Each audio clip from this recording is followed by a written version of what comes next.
It's funny when I think back about my property development journey, it's been pretty interesting. I'm the first to admit I've made a lot of mistakes, some of them expensive, all of them repaired, and I've had an unusual pathway to property development. In fact, I bought my first ever property in my mid-30s. My inaugural project was a development site which ended up being a 20-unit development.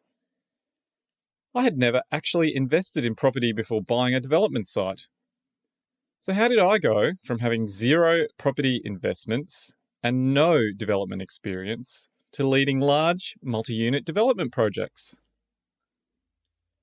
My background is in corporate communication and public relations.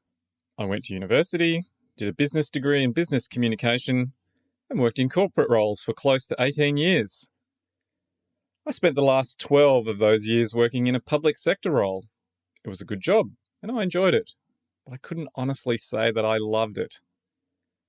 I know many people can relate with that notion. Where my story differs is that I did something about finding a career I love and find fulfilling. I think it's safe to say that I didn't have a conventional pathway into property development, and that's good news for you. There is no specific acceptable route into property ownership or into property developing. Even if you're in some obscure industry or you've never had any interaction or experience with property, you can still jump into property developing.